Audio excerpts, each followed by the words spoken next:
The current housing market, with few exceptions, is showing signs of buyer fatigue. Prices are falling and inventory is rising. Recession fears are hitting top economists as a downturn in the housing market could trigger a major recession.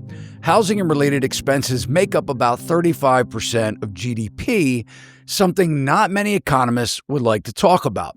The Consumer Price Index rose 2.7% on an annual basis, according to a July 15th article of YahooFinance.com, where they wrote June's rising CPI numbers are a sign inflation around the U.S. is creeping up after declining earlier this year. Food prices are up. Energy costs are up. Household furnishings, medical care, recreation, apparel, and personal care prices are all up. And according to dailyjobcuts.com, big layoffs in July alone is making many working class Americans uncertain about the months ahead. We're seeing transportation job layoffs, and guys, this is how consumer goods get around. Daimler Truck in Mount Holly, North Carolina, was reported to have 573 temporary layoffs posted on July 14th. CSX Logistics cut 125 management jobs July 12th. And at Kroger Distribution in Tucson, Arizona, 130 drivers, mechanics face losing their jobs. White-collar tech jobs are also being cut. On July 12th, Intel updated their numbers to 2,400 cuts in Oregon alone. And State Department cuts 1,300 people July 11th, with another 1,800 more layoffs said to be coming soon. It goes on and on. And by the way, all of the links, the citations that I talk about in our videos are always in the show notes below. I can tell you that driving around town, I personally feel that businesses are slower than they had been even a few weeks ago. So these are probably just a few reasons why home buyers are backing out of the housing market. And really, should this come at any surprise?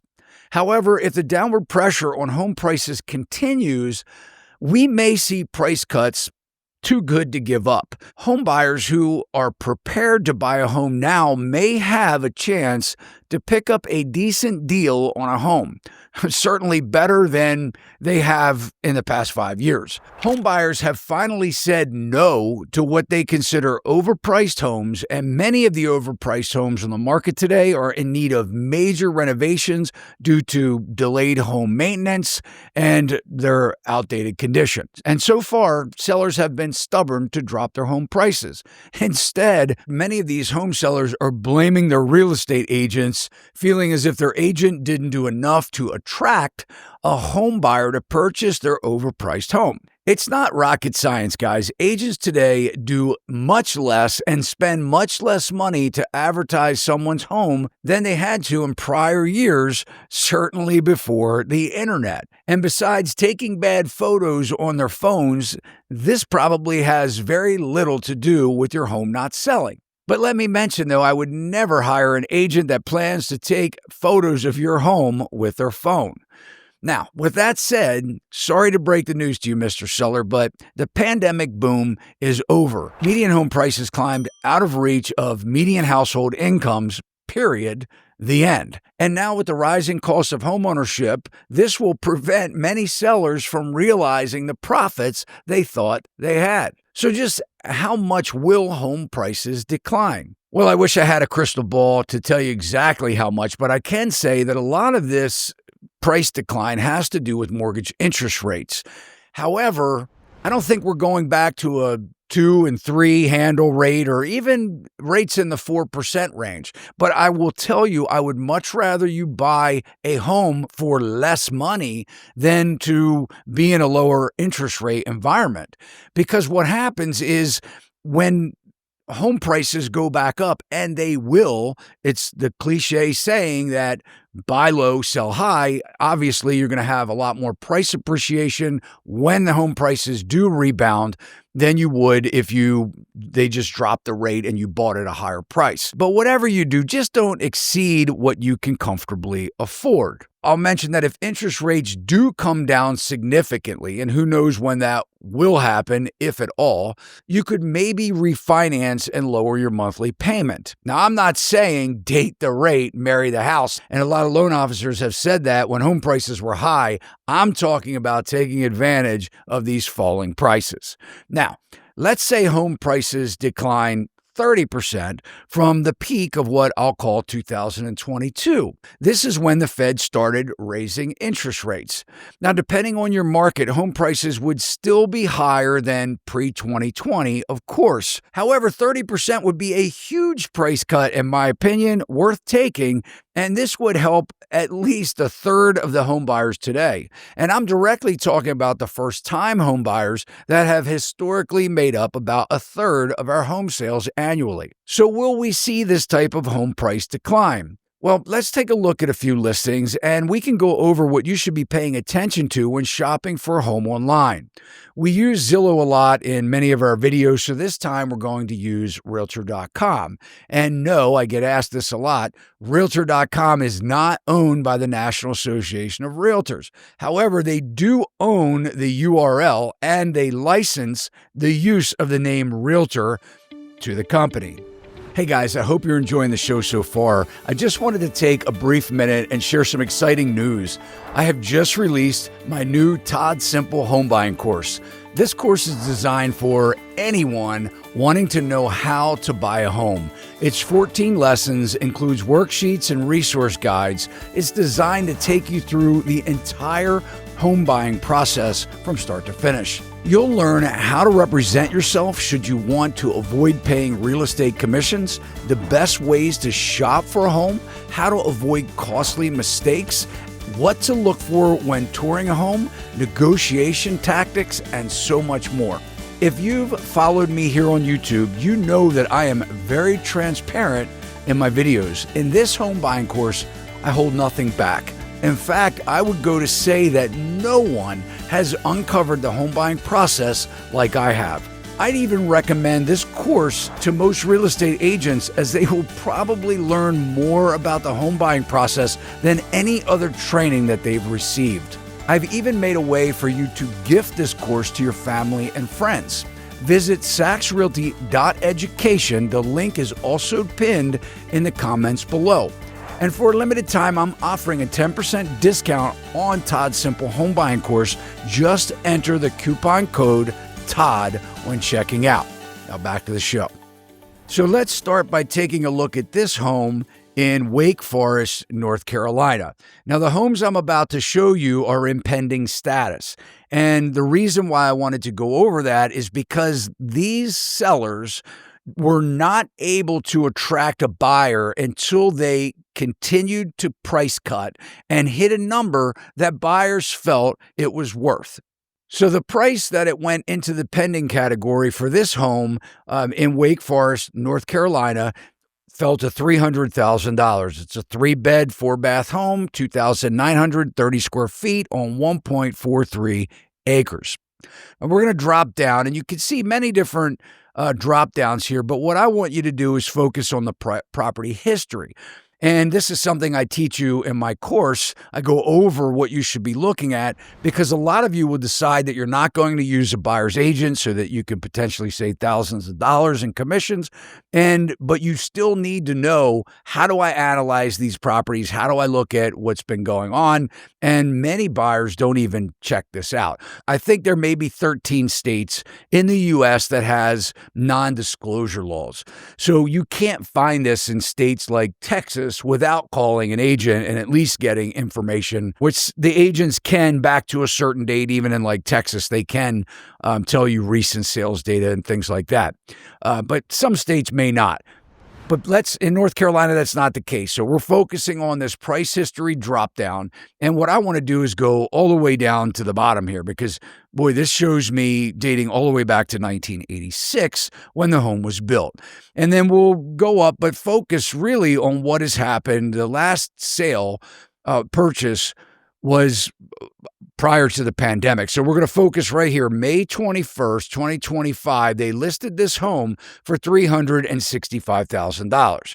On June 19th, they did a price decrease to 327,000. Still no activity. They waited a few weeks, dropped the price again to 300,000. This was enough to trigger somebody to step up and say, I'll give you an offer. Now, with pending, we don't know what this home will have closed for, but we do know, looking at this data, that 327 back in June 19th that price cut didn't get the job done. So we'll be curious to see what it closes for, but I just want you to understand that this price that they dropped to reflects an overall discount of 18% since the beginning of their listing, May 21st of 2025. Now, before we go to the next one, you may say, well, that's fine, Todd.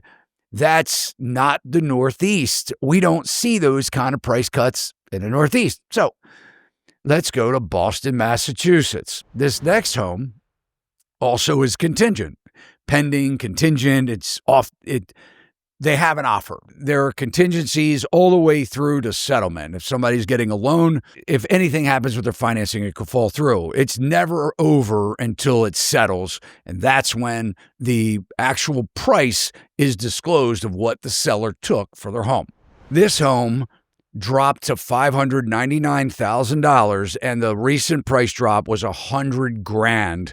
And it's a 3-bedroom, 2-bath, 2,083 square foot home with a 3,249 square foot lot. Probably not uncommon to this area in the Northeast. Dropping down to the pricing history, again, we're going to focus. It's great to look at the prior sales, but we're going to focus what happened since April 9th, 2025. Guys, they listed this house for $831,000. They dropped the price to $750,000. The listing was removed. Maybe they changed agents, like I said earlier, but they relisted the home and removed it again at $699,000. So 2 times on April 24th, 2025, they removed the listing. They relisted it, took it down again on June 20th of 2025. And then on the 28th, probably with a new agent, they relisted it for $599,000. Guys, that is a $100,000 price drop from June 20th. And that's what it took, a 30% drop in price to get a buyer to provide a contract or for the buyer and seller to come to an agreement to sell this home. And then finally, we'll go to Colorado, Denver, Colorado, because the important thing with this home is I believe that this was a flip. So we'll look at this $649,900. It's pending. They dropped it from the last listed price, $29,900 to attract this buyer. And if we go down to the pricing details here, you can see that this home was sold June 7th of 2024 for $575,000. About 6 months later, they listed it for $774,900. Now, this kind of jump would tell me, okay, they did something. They renovated the house and either can't afford it or they renovated the house to sell, which I believe is the probable story. January 16th, they price decreased to $764,900. And then on March 12th, they did another drop to $749,900. March 24th, they relisted the property. The listing was removed on March 25th. April 4th was put back on the market for $720,000. And today, it's pending, but the last price drop was to $649,900. Now, that's about 15% off a list price of a home that looks like it's in really good condition. The reason why I say it's important to check out this price history, because it's not a seller's best friend when you see this kind of price reduction, on market, off market. These are the things that you don't want to happen as a seller, because it's telling a potential buyer that you have problems, right? That no one else has wanted your home, and therefore you need to continue to drop the prices. These, ladies and gentlemen, are some of the best opportunities that you can find as a home buyer. So the caveat here is, look, You can't just go off of list price because you have to look at the history. You also need to research the area, which I teach you how to do in my course, so that you can figure, did they price the house too high or too low? So if you're looking to buy a home, be prepared, guys. Take my Todd Simple Home Buying course. Believe me, it's worth the $300. Thanks for watching, and I'll see you next time. Thanks so much for watching. If you liked the video, you can let us know by smashing that thumbs up. And if you haven't already subscribed to our channel, please consider doing so now. Hit that alert bell. You'll know every time we upload content just like this. Keep those comments and questions coming. And one of the biggest compliments you can do for us all here at Sachs Realty is to share our channel and this video with your family and friends. This will help us to continue to build this amazing online community with viewers just like yourself. See you next time. Sachs Realty, Maryland broker number 607720, office number 443-318-4514, equal housing opportunity.